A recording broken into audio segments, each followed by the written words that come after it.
유대교회의 그 스승들을 랍비라고 합니다.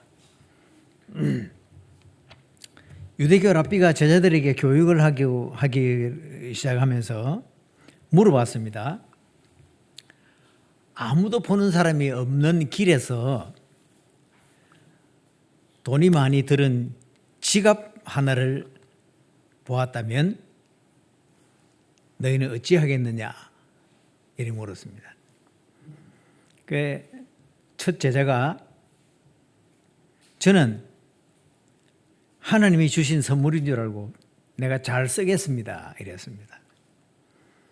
그래서 랍비가 그러면 너는 도둑놈이다. 두 번째 제자가 얘기했습니다. 선생님, 나는 주인을 찾아서 돌려주겠습니다.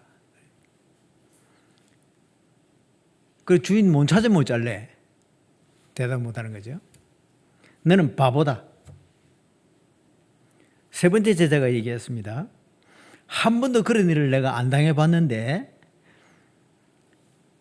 아마 그 일을 내가 당했다면 아마 하나님이 하시는 일일 것입니다. 근데 하나님이 알아서 안 하시겠습니까? 이렇게 대답했더니 네 말이 옳다 이러더라는 겁니다. 저는 이 탈무드에 나오는 얘기라서 이걸 읽으면서 내가 혼자서 생각을 해봤습니다. 내가 아무리 정직하게 살고 아무리 진실하게 살아도 내가 생각하는 진실하고 정직하게 사는 것이지 다른 사람이 나를 그렇게 안 보더라니까. 어쩔 겁니까, 여러분? 내가 지금까지 살아오면서 내 힘으로 정직하게 살려고 막 정직하게 살려고 했는데 그래 됩니까? 다른 사람이 그렇게 믿어줍니까? 안 믿어주는 것이 더 많습니다. 나는 정말 하나님을 두려워하고 하나님 앞에서 정말 코람데오 정신으로 살았기 때문에 나는 안 부끄럽고 괜찮은데 다른 사람 나를 그렇게 안 봐준다 이겁니다. 어떻게 할 거냐 말이에요. 여러분. 그럴 때 어떻게 할 거냐 말이에요.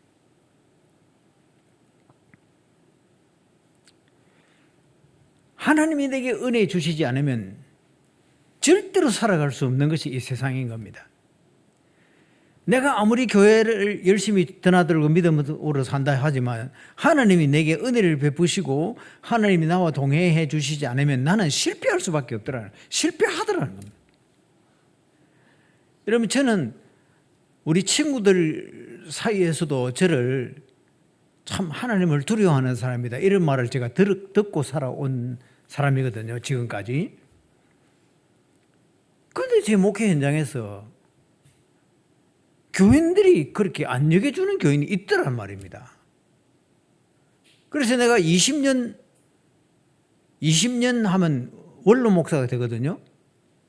법적으로. 20년을 2년 반 앞두고 내가 배척을 당했다니까. 어찌할 겁니까? 당하는 거죠. 하나님 앞에 아무리 내가 진실하고 정직하게 살았다 해도 하나님은 저를 믿어주시지만 안 믿어주는 교인이 내 주변에 있더란 말입니다. 어떻게 할 거냐면, 여러분이 그런 일을 당했다면 어떻게 할 거냐. 저는 결론을 이렇게 말해요. 하나님이 힘 주셔야 산다. 하나님이 나와 함께 해주시지 않으면 나는 아무리 해도 바로 설 수가 없다. 저는 그렇게 결론을 내린 겁니다. 아무리 억울함을 당해도 하나님이 알아주시면 나는 그것으로 족하다. 그렇게 살아왔습니다. 너무 억울함 당해가지고 제가 저 용문성 기도원 사서봉에 올라가서 마지막 기도할 때 주님이 원하시지 않으면 내가 그만두겠습니다. 그때 진짜 마지막 기도하고 울면서 기도했거든요. 하나님께서 내가 다 안다. 저는 그랬습니다. 하나님이 아시면 됐습니다. 그러고 제가 내려왔다니까. 오니까 미리 주님이 길을 다 열어놨더라니까. 내가 이렇게 고민하고 막 하던 한 달 전에 벌써 내가 갈 교회가 나를 위해서 결정을 다 해놓고 집도 준비해놓고 사례금도 준비해놓고 다 해놨더라니까. 그걸 한 달 후에 알았다니까 내가. 이거 한 달 전에 알았으면 내 고민 안 하죠. 고민 혼자도 고민하고 울고 발버둥을 치고 이랬는데 하나님이 한 달 전에 다 준비해놨더라니까. 그래서 하나님이 우리 걸음을 인도하시는구나. 저는 그걸 경험을 한 거죠. 여러분 이런 경험을 해보시면 신앙생활 하기에 훨씬 수월합니다. 우리가 구원받은 사람들이기 때문에 하나님의 은혜가 아니면 절대로 살아갈 수 없다는 것을 항상 명심해야 합니다.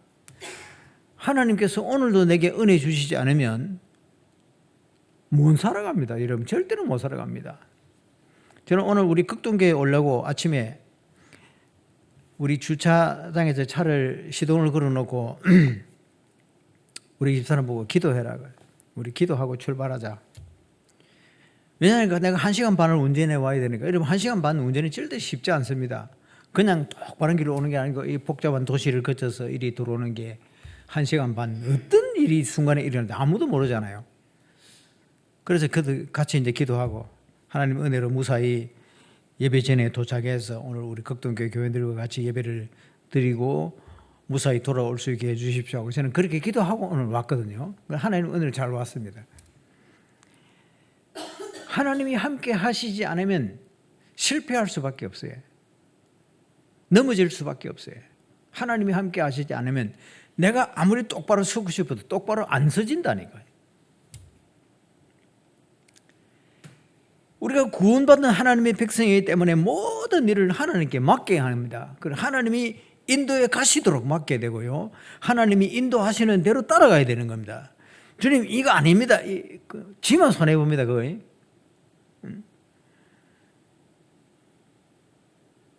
어느 못된 고원님이 부임을 했습니다. 그동안 그 마을에 아주 부자가 하나 있어요. 부자를 딱 불렀습니다. 내가 부임을 했는데 당신 이 동네 제일 부자로서 내한테 무슨 선물을 해줄래? 이러니까 입 다물고 가만히 있는 겁니다. 그래서 똑같이 물었는데 3번을 물어도 대답 안 하는 겁니다. 그래, 네가 대답 안 하니까 내가 3가지를 딱 주는데 알았어 해라. 돈 100냥을 줄래? 양파 50개를 먹을래? 매 30대를 맞을래? 셋 중에 한 개 골라라. 매 맞는 거는 좀 그렇고 100냥을 내려고 하니 아깝고 매 30대 맞으려고 하니 그것도 잘못하면 안 되겠고 내 양파 다 50개 먹으랍니다. 그래 먹어라. 반 개도 못 먹었는데 막 눈이 아프고 막 안 되겠는 거예요. 할 수 없이 아이고 안 되겠으면 내 매 맞으랍니다. 엎어놓고 막 매를 치는데 10대를 맞고 나니까 이게 터져 빠져서 아이고 안 되겠습니다 하고 돈 100냥을 내놓은 거예요. 그래 진작 네가 100냥을 내놨으면 맛도 안 하고 이리 고생 안 할까 아이가. 이런 얘기가 있더라니까 우리나라 얘기에. 여러분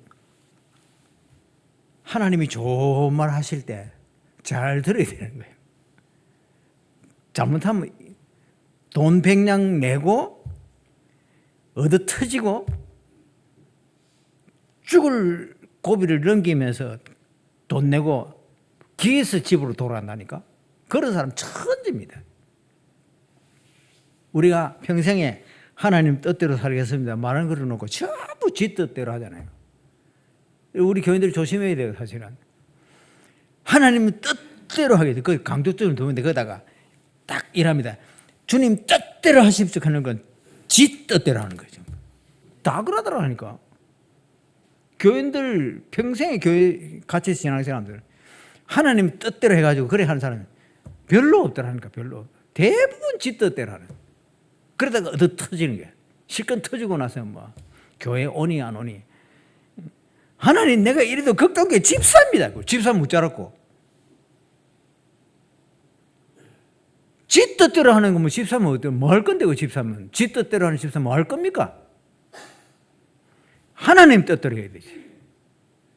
이게 이제 우리가 명심해야 되는 겁니다. 내 길을 인도받겠다고 생각했다면 하나님이 어떤 길을 가라 해도 가야 되는 거예요. 가다가 넘어지더라도 가야 돼요. 가다가 넘어지면 주님이 이렇게 세워주십니다. 주님이 가시라고 하는 내게 명한 길이라면 내가 넘어지면 이렇게 세우고 필요하면 주시고 그런 겁니다. 그러나 내 마음대로 가는 길은요, 가봐라 그래. 네가 얼마나 가는가 보자. 넘어져도 주님 가만둡니다. 고생하도록. 나중에 주님 잘못했습니다 가면 그래 진짜 그만 좋은 말 할 때까지 잘 가지 뭐 때문에 얻어 터지고 이 짓을 하노 꾸지르면 듣는 거죠. 이런 사람 저는 교회 많이 봤습니다. 평생에. 여러분 우리 교인들이 내 생각이 바르다고 내 판단이 바르다 내가 이 탐이 이럴 것이다 했는데 시간 지나 보십시오. 아닌데 내가 생각 잘못했구나 이 판단 잘못했구나 일이 얼마나 많았습니까? 그런 거 많을수록 나중에 하나님 앞에 책망 많이 받을 겁니다. 그래서 분명치 않으면 주님 나는 이렇게 생각했지만은 주님 뜻대로 되어지기를 바랍니다. 이렇게 엎드리면요 하나님께서 가르쳐 주십니다. 하나님 우리 하나님 아니십니까? 내가 하나님 뜻대로 살겠다고 하면 하나님이 길을 열어주시게 되어 있는 거예요. 가르쳐 주시게 되어 있는 거예요. 기도 중에 알게 해주시는 겁니다. 성경을 읽다가도 깨닫게 해주십니다. 말씀 듣는 중에 여러분 깨닫게 해주시거든요. 하나님이 내게 길을 가르쳐 주는 겁니다. 이걸 알아야 신앙생활 잘 할 수 있는 겁니다. 오늘 본문 2절에 보십시오. 사람의 행위가 자기 보기에는 모두 깨끗하여도 여호와는 심령을 감찰하시느니라. 내 속을 들여다보고 계신다는 거예요. 하나님은 내가 아무리 이 생각이 옳고 저 생각이 옳고 저 생각이 틀리고 이게 맞다고 생각해도 그건 내가 생각하는 것이지 하나님은 내 속을 들여다보고 계신다는 겁니다. 그래서 우리는 내 속을 보고 계시는 하나님이 지시하는 대로 하나님이 말씀하시는 대로 하나님이 이끄시는 대로 가야 되는 겁니다. 그게 신앙생활을 잘하는 거예요. 정말 이 잠언 16장은요 우리가 즐겨 읽게 됩니다. 뜻을 생각하면서 즐겨 읽게 돼요. 그래야 잘 갈 수 있습니다. 7절에 보니 사람의 행위가 여호와를 기쁘시게 하면 그 사람의 원수라도 그와 더불어 화목하게 하시느니라. 여러분 우리 교인들에게 원수가 있습니까? 없습니다. 나는 원수 없습니다. 그러나 원수처럼 나를 괴롭히고 원수처럼 나를 발을 걸고 넘어뜨리는 사람이 있더란 말입니다. 그가 그래도 그렇지 나는 그 사람을 원수라고 생각 안 하거든요. 예수 믿는 사람이 어떻게 다른 사람을 원수라고 말할 수 있습니까? 우리 하나님, 우리 주님은 우리를 위해 억만지하게 우리를 위해서 주님 자기 죽어주시기도 했는데 내가 다른 사람을 내가 좀 밉다고 내 뜻하고 다르다고 원수처럼 생각할 수 있습니까? 그런다면 그건 교회는 아니에요. 그거는 구원받은 사람 아니라니까. 그러나 여기서 말하는 그 사람의 원수라도 이래서 원수라도 하는 말은 원수가 없다면 없으나 너에게 원수처럼 행하는 사람이 있다 해도 네가 하나님을 기쁘시게 하면 하나님이 그 마음을 바꾸어서 친구처럼 만들어 주신다 이 말입니다. 야 이런 거 우리 많이 당합니다. 그래 감사해야 되는 거예요. 그래 여기 7절에서 말하는 것은 원수가 초점이 아니고 사람의 행위 제일 처음 말했잖아요. 사람의 행위가 여호와를 기쁘시게 하면 이 전제입니다. 내가 하나님을 기쁘시게 하는 행동을 보이면 혹시 너를 원수처럼 여기는 사람이 있을지라도 내가 그를 따독거려서 너에게 친구처럼 만들어주겠다. 얼마나 은혜로우신 하나님이십니까? 이런 하나님이 우리를 매번 지도하고 계시는 겁니다. 하나님을 기쁘시게 하는 사람의 행위가 있고 하나님을 진노하게 하는 행위를 하는 사람이 있단 말이에요. 딱 두 종류의 사람이. 천국 사람 아니면 지옥 사람 둘 중에지 이건 천국도 아니고 지옥 사람도 아니고 그럼 이 사람 무짤 건데 천국 보낼 수도 없고 지옥 보낼 그럼 이거 어디 보낼 건데 이거는 공중에 날리 보낼 겁니까? 성경에는 천국, 지옥 말고는 없는 겁니다. 하나님을 기쁘시게 하는 천국 가는 사람, 하나님을 진노하는 지옥 가는 사람 이 둘뿐이지 이것도 아니고 지옥 천당 보내러 가니 좀 모자라고 지옥 보내러 가니 좀 아깝고 이런 사람 없습니다. 천주교에서 이런 소리를 천주교에서 연옥이라는 교리를 가지고 있거든요. 천주교도 그럽니다. 그게 뭐냐면 천국 가기엔 좀 모자라고 지옥 가기는 조금 아까운 사람을 보내는 곳이 있답니다. 여러분 성경에 연옥이 어디 있어요? 연옥이. 근데 천주교가 만들어 놓은 거예요. 이 헌금 거두 드리려고 중세 암흑 시대에 만드는 거예요. 교황이 만드는 교리예요. 그게. 연옥에 있는 사람이 우리 예를 들면 이제 예입니다. 우리 부모님들이 예수도 잘 안 믿고 교회도 제대로 안 다니니까 하나님 보시기에 이놈들 안 되겠다. 연옥 천당 지옥도 아니고 연옥 니네 연옥 가라 이래. 그러니 그 아들이 보니까 우리 아버지 어머니 연옥이가 있다. 이거 뭐 천당도 아니고 지옥도 아니고 평생에 그냥 무의미하게 영원히 그냥 저렇게 무의미하게 살 건데 내가 가는 천국으로 데려가면 어찌해야 됩니까 하나님 하니까 너 연옥에 있는 너 부모님을 위해서 연보로 해라. 그럼 연보로 어찌해야 됩니까? 여러분 연보에 요즘에는 동전 넣는 사람 없죠, 그죠? 혹시 있습니까? 아니 그 잘못했다는 말은 아닙니다. 천주교에서 이런 예를 듭니다. 헌금함에 하나님 아버지 연옥에 있는 우리 아버지 천국으로 보내주십시오. 이러면 동전 소리가 딸랑 들리면 하늘에서 연보했네. 이놈 천국 보내라. 이런다는 겁니다. 이래가지고 헌금을 모아가지고 지은 그 성당이 로마시에 있는 베드로 성당이라는 것이 바로 그렇게 만들어진 거예요. 지금 150년이 넘었는데 아직도 성전을 건축하고 있는 중입니다. 계속 진행 중이에요. 아직도 완공을 못 했어요. 천주교가 이래 썩어 놓으니까 그걸 암흑시대라고 하는 겁니다. 여러분 암흑시대가 뭔지 아시죠? 모르시죠? 참. 설명해 드릴게요. 1500년까지입니다. 1600년까지입니다. 암흑시대가. 500년부터. 이 1000년 동안을 왜 암흑시대를 하느냐. 신학자들이라는 게 소위 신학자들이라는 것들이 모여가지고 이랍니다. 야, 너희들 의논해보자. 요 바늘 끝에 천사가 몇이나 설 수 있겠노? 여러분 중에 대답해 볼 사람 있습니까? 요 바늘 끝에 천사들을 갖다 세우면 천사 몇이나 설 수 있겠어요? 모릅니다. 천사는 우리와 같은 육체가 없기 때문에 여기에 수억만 천사가 설 수도 있고 안 설 수도 있지. 그러나 내가 볼 때는 그거 다 거짓말입니다. 천사가 무슨 할 짓이 없어서 바늘 꼭대기에 있을 겁니까?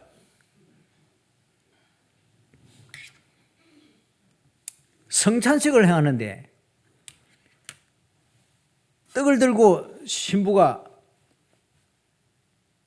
우리 교인들과 같이 이 떡을 나누어 먹겠습니다. 주님의 이름으로 강복합니다 하면 이 떡이 주님의 몸으로 변한답니다. 그럼 이 떡이 지금 주님 몸이라 주님 몸으로 변해. 그래서 주님 몸이라서 감히 교인들이 먹을 수가 없는 게 주님 몸을 마음대로 뜯어먹을 겁니까? 빵 뜯어먹듯이. 못한다 이거. 그러니까 신부가 성찬식 할 때 나오면 입을 이러면 여기다가 딱 하나씩 넣어주는 겁니다. 천주교 성찬식은요 지가 잡는 게 아니에요. 이러면 여기다가 딱 넣어주는 거예요. 세상에 그게 성찬식입니다. 예. 포도주를 들고 주님 성찬제식을 포도주를 나눕니다. 주님의 이름으로 강복합니다. 하면 이 포도주가 주님의 피로 바뀐대요. 주님의 피로. 주님 피로 누가 감히 먹을 겁니까? 그럼 못 먹지, 아무도 못 먹잖아요. 신부가 이래 들고 있습니다. 입을 이래 벌리면 여다 이렇게 갖다 대주면 성찬식을 선주교 성찬식을 그래야 한다니까. 그래 신학자가 뭘 하냐면 성찬식을 마치고 이제 지금 이제 남은 포도주를 요래 놔놨는데 쥐가 지나가다 퐁당 빠졌어요. 그러면 쥐가 거룩해졌습니까? 포도주가 더러워졌습니까? 여러분 대답해 보세요. 그럴 예가 없습니다. 성찬 포도주 쥐에 이 쥐가 왜 빠질 겁니까? 쥐가. 암흑시대 신학자들이 그런 짓을 하고 있었다는 겁니다. 바늘 꼭대기에 바늘 끝에 천사 몇을 세울 수 있겠느냐? 이 포도주 잔에 찌가 빠지면 포도주가 들어오지나 찌가 거룩해지나, 이런 것을 원하고 있는 시대가 암흑 시대인 겁니다. 여러분, 그게 천국 갈 수 있는 뭐 제사함 받는 길이 됩니까? 천국 가는 길이 됩니까? 아무것도 아니잖아요. 이런 시대를 암흑 시대라고 한 겁니다. 그 시대에 칼빈 같은 분이나 루터 같은 분이 일어나서 오직 예수 그리스도를 믿어야 구원받는다. 우리 주님의 보배로운 피가 아니면 우리 죄 용서함 받을 수 없다. 이걸 가르쳐 주는 것이 교회입니다. 이걸 우리에게 가르치면서 이 길을 따라가라. 우리 주님만 믿어라. 우리 주님의 피만 너의 죄를 사할 수 있다. 네가 고백하고 죄 사함 받고 용서받고 구원받아라. 이게 우리 주님이 우리를 인도해 가시는, 우리의 길을 인도해 가시는 하나님이 하시는 일인 겁니다. 여러분, 교회가 그런 일을 지금 하고 있잖아요. 계속 하잖아요. 우리가 하나님 나라 들어갈 때까지 이 교회는 계속 우리 주님이 구주시다, 주님의 보배로운 피가 아니면 우리 죄는 용서함 받을 수 없다, 이걸 가르칩니다. 미국의 그 철강왕이라고 유명하는 그 앤드류 카네기, 이 사람 참 예수 잘 믿는 분이거든요. 너무 가난해가지고 밥 먹는 것을 굶다시피 했답니다.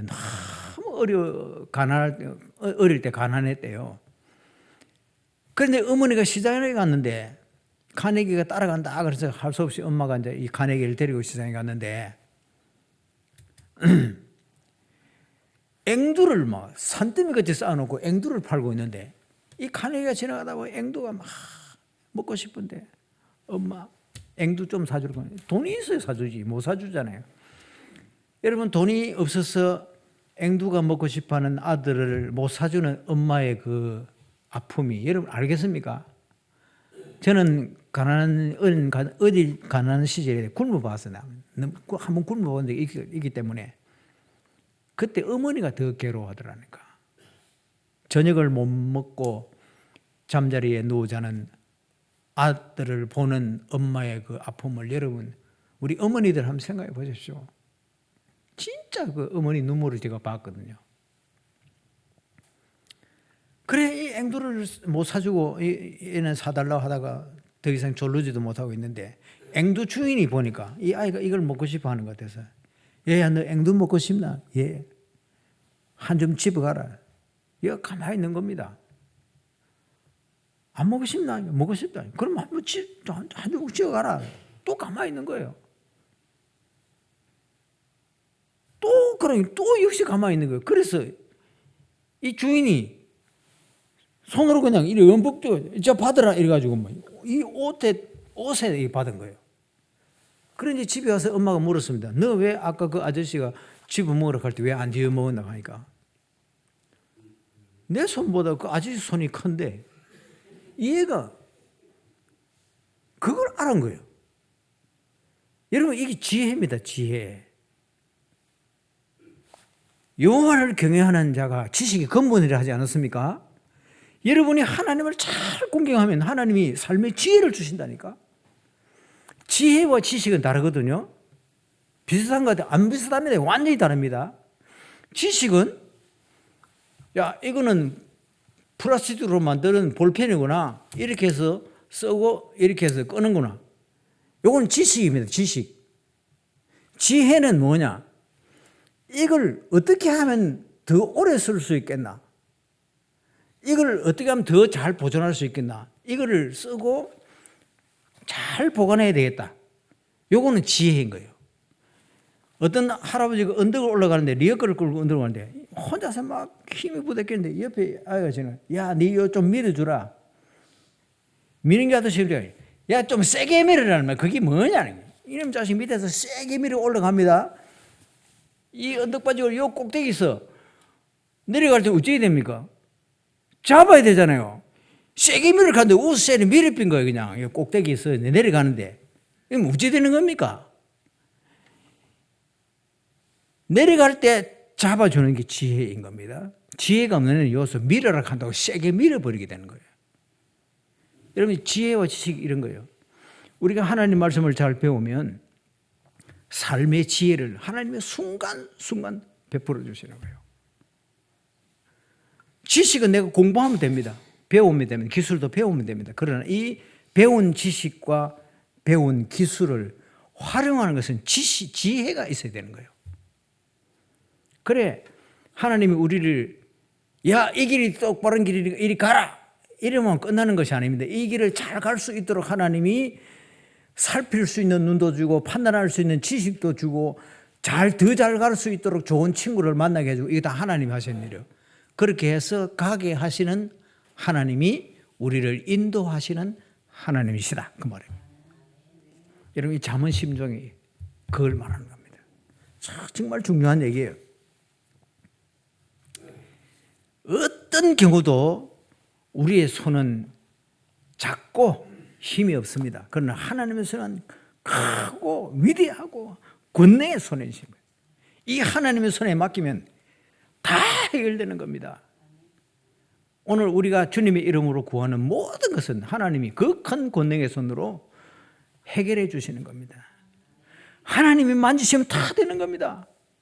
아픈 사람도 하나님 만지시면 고치십니다. 일이 안 풀리는 것도 하나님이 만지시면 풀립니다. 이게 오늘 우리들이 하나님이 섬기고 살아가면서 경험한 거죠. 여러분 이런 경험을 쌓을수록 우리의 믿음은 점점 더 성숙하고 성장하고 이렇게 계속해 가는 겁니다. 우리 하나님이 주실 때까지, 하나님이 만지실 때까지, 하나님이 이루실 때까지 우리의 마음이나 우리의 경영이나 내 일이나 내 소득이나 내 걸음을 우리 주님께 100% 맡기자. 그러면 하나님께서 자기가 원하시는 대로 우리를 이끌고 가시는 겁니다. 여러분 우리가 할 일이 있고 하나님 하실 일이 있거든요. 자, 여러분 1절을 보십시오. 마음의 경영은 사람에게 있어도 마음의 경영은 우리가 계획하는 일입니다. 말의 응답은 하나님 하신 일입니다. 자, 그러면 마음의 경영은 내가 계획하는 일이죠. 말의 응답은 내가 계획한 이 일을 하나님이 이루시는 겁니다.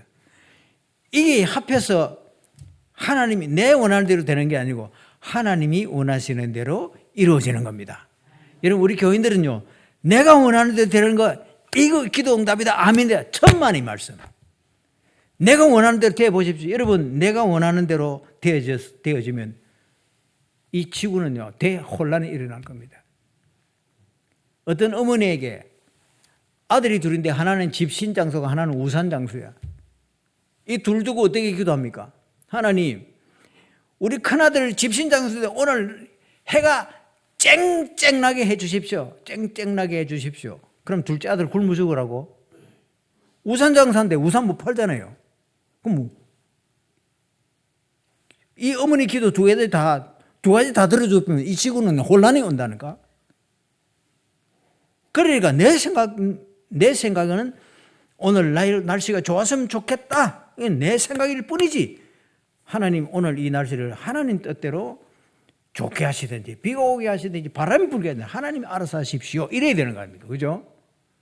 그런데 그래 안 한다니까 교인들은. 다 지 좋을 때로만 생각한다니까. 이렇게 사니까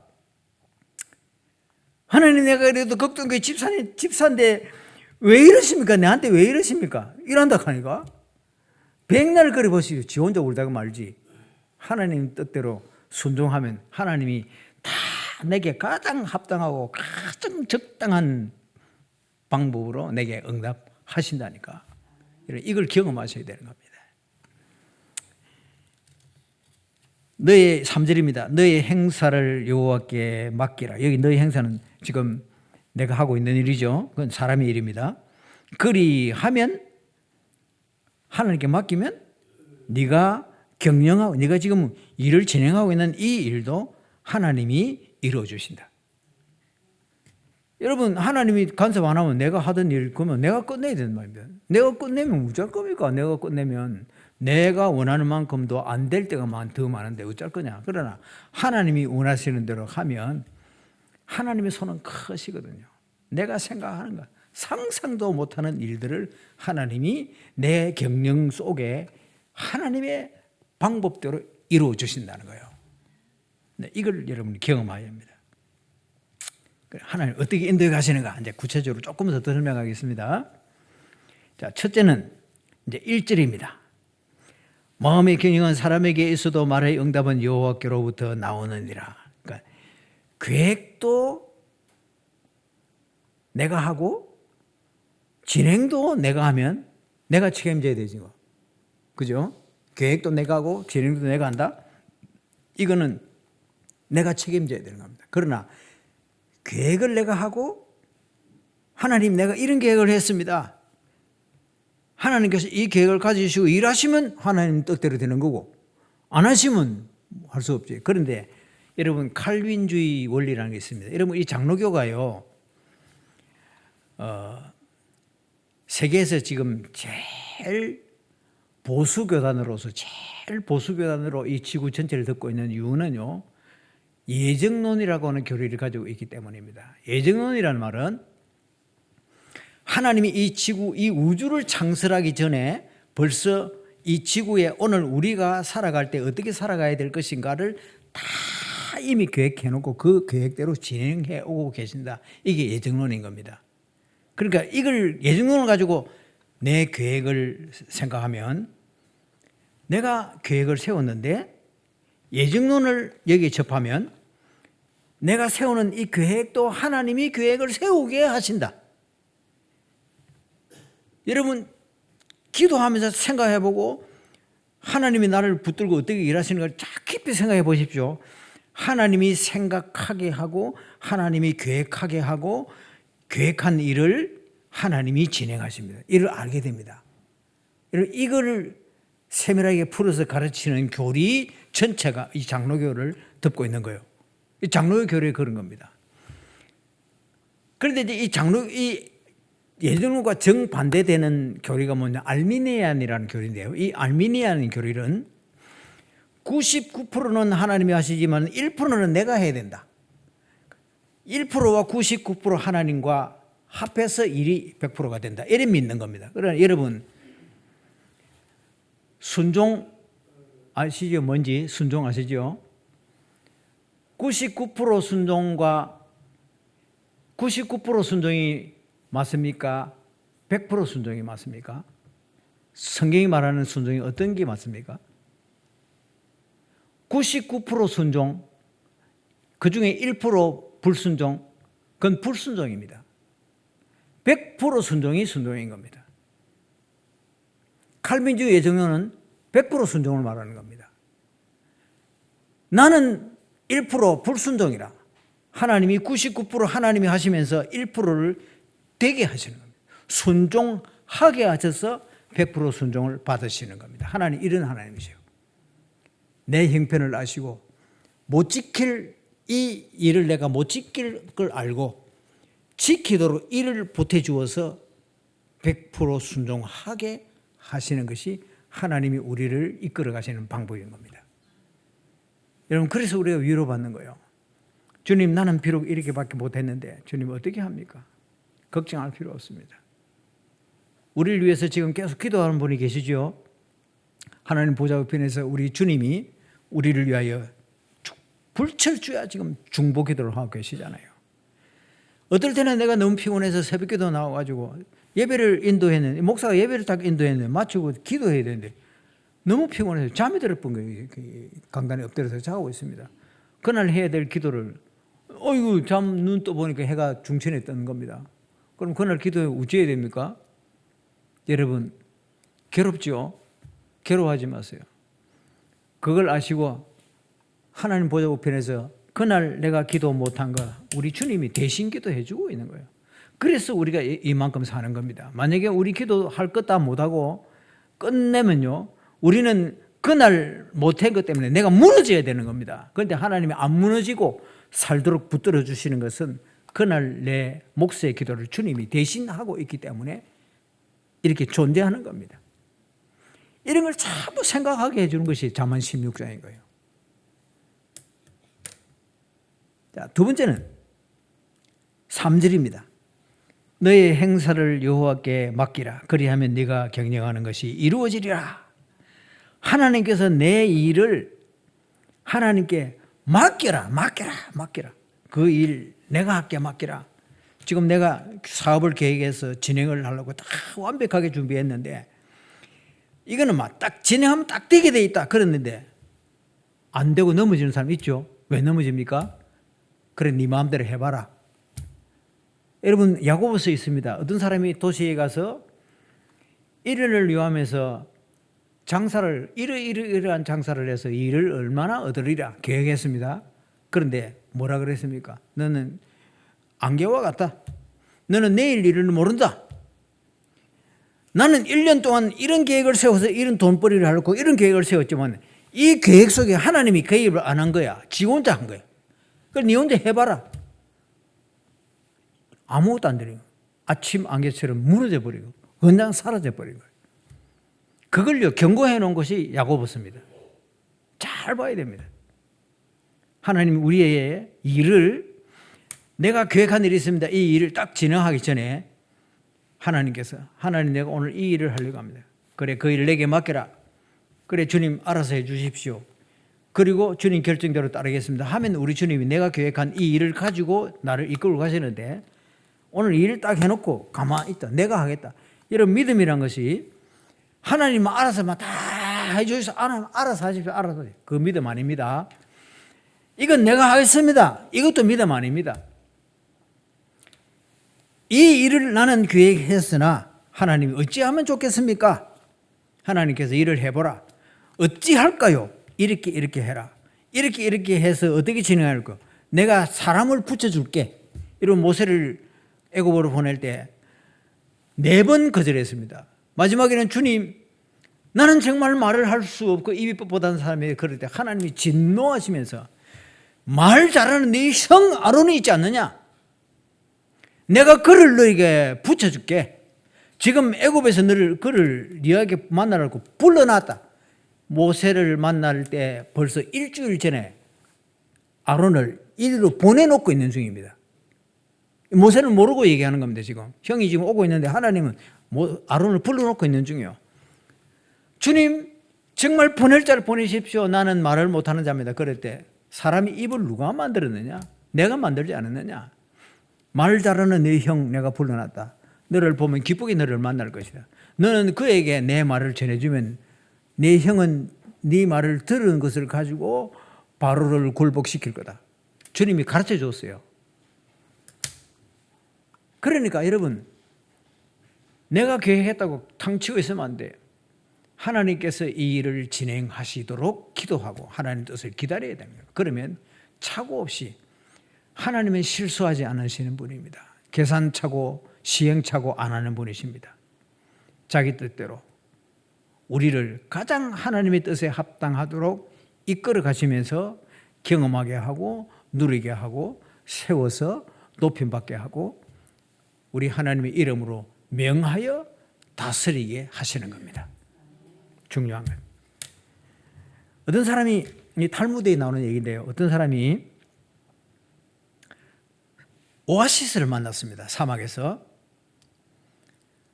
그래 이제 거기서 이제 물을 마시고 이제 쉬었다가 또 자기 갈 길을 알고 길을 턱 나서는데 돈 지갑을 만난 거예요.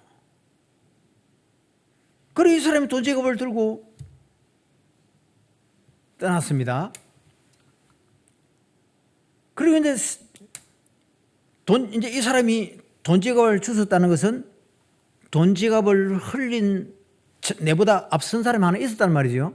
이 사람이 와서 돈 지갑을 잃어버리고 가고 두 번째 사람이 이 사람 자기는 처음인 줄 알았지만 두 번째 사람이라 와서 쉬다가 이 돈 지갑을 주워서 갔죠. 이 사람은 지금 행제한 거죠, 그죠? 이제 불신자로 말하면 그렇죠. 세 번째 사람이 왔는데 이 세 번째 사람이 와서 그냥 아무도 없으니까 쉬고 있는 겁니다. 쉬고 있는데 돈 지갑을 제일 첫 사람 돈 지갑을 잃어버리던 사람이 가다 보니까 내가 그 오아시스에서도 돈 지갑을 흘리고 왔구나 찾으러 온 겁니다. 오니까 돈 지갑 주선 두 번째 사람은 이미 가고 없고 어떤 사람이 또 누워 자고 있으니까 내 돈 지갑 내놔라. 무슨 돈 지갑? 내가 여기 분명히 흘렸다. 지금 네밖에 없는데 네가 안 가져가서 누가 가져가냐? 내놔라. 이 둘이서 싸우다가 돈 지갑 찾으러 온 이 사람이 그냥 자던 이 사람을 실수로 죽인 거예요. 자, 제일 처음 돈 지갑을 흘리고 간 그 사람이 찾으러 와가지고 이 사람을 죽이자는 거죠. 그럼 이 사람은 돈 지갑 잃어버리고 살인자고, 두 번째 사람은 놀다가 실컷 놀다가 쉬다가 돈 지갑 가지고 행자하고 갔고, 세 번째 사람은 와서 자다가 맞아 죽었잖아. 이 너무 억울한 거 우리가 생각할 때, 사람이 생각할 때, 이 너무 억울하다. 그래 모세가 하나님께 물었습니다. 하나님, 왜 이런 일이 일어나도록 그냥 방치하셨습니까? 두 번째 사람이 왜 지갑을 주셔서 그 사람만 행제하게 만들었습니까? 그리고 아무 상관없는 사람이 왜 죽음을 당하면 왜 그런 걸 주님이 그냥 두었습니까? 그러니까 그건 사람이 생각하는 겁니다. 하나님께서 설명했습니다. 제일 첫 번째, 돈 지갑을 잃어버리고 간 첫 번째 그 사람이, 그 지갑이 지 게 아니고 이 사람이 남의 것을 훔쳐가지고 도망치는 중에 이 오아시스에서 쉬다가 이걸 잃어버리고 간 거예요. 이 지 거 아니라는 겁니다. 그래 이제 이 사람이 가다가 다시 돌아왔을 때 두 번째 사람이 이 지갑을 주웠는데 이 사람은 행제한 거냐? 행제가 아니라는 거예요. 이 사람이, 두 번째 사람이 지갑을 주워서 열어보니까 자기 아버지 사진이 들어있는 거예요. 자기 아버지 지갑이라. 그래 이 사람은 주운 것도 아니고 이거는 훔친 것도 아니고 지금 아버지 지갑 잃어버린, 아버지가 잊어버린 지갑을 아들이 찾은 거거든요. 아버지 갖다 주면 되잖아요. 이 사람은 이 행제 만난 것도 아니고 그냥 지가 아버지 지갑 찾은 거예요. 그리고 이 사람은 갔어. 아무 일 없이 그냥 가버렸어. 아무 상관없는 세 번째 사람이 누웠는데 첫 번째 이 사람이 지가 흘리고 간 지갑 찾으러 왔다가 이 사람을 싸우다가 이 사람을 죽였단 말이에요. 그런데 억울하게 죽었다고 생각하는 이 사람도 사실은 살인하고 도망을 치오다가 지금 이 오아시스에서 쉬고 있는 중이었다는 거예요. 자, 그러면 이거는 죗값을 받은 거죠. 자, 여러분 이렇게 보십시오. 그럼 모든 만사가 하나님 손에서, 오늘 우리는 자, 길을 가면 거제대교 밀양, 자, 여기서 우리 극동교회에서 거제대교까지, 거제대교에서 극동교회는 과거죠. 거제대교에서 밀양은 미래입니다. 그죠?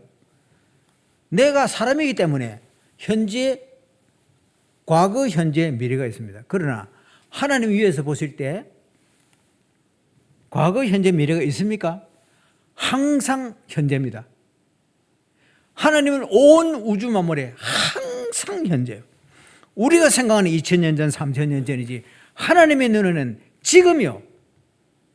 이게 이 성경이 가르치는 하나님의 눈이고 하나님의 시간인 겁니다. 이걸 가지고 보면 이 잠언 16장이 우리에게 얼마나 놀라운 지혜를 가르쳐 주는지 형용할 수가 없습니다. 이루 형용할 수가 없어요. 어떤 목사님 한 분이 폐결핵으로 완전히 이제 지금 죽게 되었습니다. 이제 도무지 치료 방법이 더 이상 없어서 그래서 마지막에 이제 병실에서 죽음을 기다리는데 어느 아침 눈이 떠져서 보니까 병실에 나비가 한 마리 들어왔습니다. 나비가 병실에 어디에서 들어왔는지 모르지만 들어와가지고 유리창에 막 부딪혀서 나가려고 막 발버둥을 치는데 유리창 때문에 못 나가는 거죠. 그래 목사님이 괜히 다 못해서 이 나비를 내보내주려고 잡으려고 하면 홍달라고, 잡으려고 하면 홍달라고. 목사님이 막 나비 따라다닌다고 지친 겁니다. 이 병실을 돌아다니다가 잡다 못해가지고 힘이 빠져가 이제 더 이상 못 잡는데 목사님 생각에 하나님 보시기에 내가 바로 이 나비와 같구나. 하나님이 내 문제를 해결해 주시려고 내가 나비 보내주려고 잡으려 하니까 내 죽이려고 오는 줄 알고 도망을 치듯이 내가 하나님이 나를 구해 주시려고 하는데 나는 그걸 피해 다니라고 지금 이 죽음 지키기까지 왔구나. 이걸 깨달았다는 거예요. 오늘 우리가 이렇게 살고 있는 겁니다. 하나님의 뜻을 모르면 죽을 고생을 하는 거죠. 하나님의 뜻을 알면 그게 얼마나 은혜롭고 얼마나 복된 일인지 모른단 말입니다. 그래 이 성경은 우리 이걸 가르치는 거죠. 우리에게 잘 먹고 잘 살아라 이러면 그거 아닙니다. 성경이 우리에게 잘 먹고 잘 사는 것도 가르치지만 그건 목적이 아니에요. 그거는 하나님의 백성이 누릴 복 중에 하나지 목적이 아닌 겁니다. 그거는. 그러나 하나님이 우리에게 목적은 나를 통해서 하나님께 영광 돌리고, 하나님이 나를 지으실 때는 나를 통해서 찬양 받으시려고 우리를 지으신 겁니다. 하나님의 목적에 맞도록 내가 하나님을 예배하고 하나님을 찬송하고 하나님의 뜻을 행하고 하나님의 거룩한 일에 수종을 들고 이렇게 살아가는 것이 목적인 거죠. 이 목적을 이루어 가기 위해서 하나님이 나를 붙들고 일을 하시고 나를 주님이 원하시는 자리까지로 데리고 가시는 길이 우리의 인생 길인 겁니다. 이걸 기억하십시오. 오늘 제가 설교를 너무 길게 했는데, 테레사 수녀가요, 천주교 수녀지만은 여러분 천주교의 그 사제를 신부라 그러죠. 신부가 뜻은요, 하나님이 신자 아비 붙자 하나님 아버지라는 뜻입니다. 이런 거 대단히 잘못된 그 직입니다. 그게 수녀는요, 영어 표기로 마더 어머니라는 뜻입니다. 이것도 틀린 말이에요. 무슨 신부가 아버지고 수녀가 어머니란 말입니까? 성경에 그런 게 어디 있어요? 그러니까 저 이단으로 공격을 받는 게, 천주교 공격받는 것이 그것 때문에 받는 겁니다. 그런데 이 테레사라는 이 수녀는, 이 사람이 1910년생입니다. 86세를 살고 돌아가셨는데 인도 캘커타 지역에서 300명 고아를 먹이고 살렸던 일을 한 사람으로 노벨 평화상을 받았는데, 노벨 평화상을 받은 분이라서 좀 특별한 분이라고 생각하고 기자들이 취재를 하러 갔습니다. 캘커타까지. 캘커타가 저는 안 가봐서 모르는데 완전히 빈민촌이라고 해요. 그 빈민촌에 기자들이 찾아갔는데 고아들 300명과 같이 살고 있더라는 겁니다. 그림같이 살고 있더라는 겁니다. 그래 이제 이 기자들이 가서 보고는 만나서 물었습니다. 수녀님, 우리가 알고 있는 기업가들 중에는 수만 명의 고아들을 먹이는 기업가들이 많은데 당신은 노벨 평화상을 받았다 그래서 우리는 얼마나 많은 고아를 거느리는가 해서 왔는데 300명 정도밖에 못 거느리군요. 우리 기업가들보다도 못하네요. 이랬다거든요. 화낼 만한 말이거든요. 여러분, 고아 한 명을 동원하 300명을 동원하, 여러분 내 아이가 아니고 남의 아이를 키운다는 게 그거 보통 사람이 아니면 절대로 못할 일이거든요. 저는 우리 주일학교 우리 담임 교사가 원장님 진해 보육원 원장이었는데 장로님이신데요. 이 어른은 길가에 아이들 주워다가 자기 집에서 고아원을 시작한 분이거든요. 정말 눈물 나요. 그 어른 보면 얼마나 그 영혼을 사랑하는지. 그래 이 테레사 수녀가 화가 나겠지만 이렇게 대답을 했습니다. 하나님은 나를 성공하라고 부르지 않고 충성하라고 부르셨습니다. 나는 하나님이 내게 맡겨주신 일을 하다가 하나님께로 갈 것입니다. 저는 눈물 나요. 이거 읽을 때. 이런 어른이었구나. 하나님이 내게 맡기신 일만 하면 됩니다. 그 일을 내가 시작을 하면 하나님이 일을 하게 하시고 일할 힘도 주시고 일할 수 있도록 사람도 붙여주시고 물자도 붙여주시고 그래서 하나님이 일을 하게 하시는 겁니다. 그렇게 해서 일을 마쳤을 때 우리 하나님이 준비한 의로운 면류관을 받게 되는 거. 바울이 증명하지 않았습니까? 내가 달려갈 길을 마치고 내 생명을 조금 더 귀한 것을 여기지 않고 일을 했더니 주님이 면류관을 들고 기다리신다. 이 면류관은 내만 받는 게 아니다. 나와 같이 이 일을 하면 그도 이 면류관을 받을 것이다. 이게 오늘 우리들의 소망인 겁니다. 나는 우리 극동교회 성도들이 하나님의 선도하심을 바로 따라가는, 그래서 하나님이 기뻐하시는 일을 마무리하는 그런 축복의 성도들이 다 되시기를 주님의 이름으로 축원합니다. 384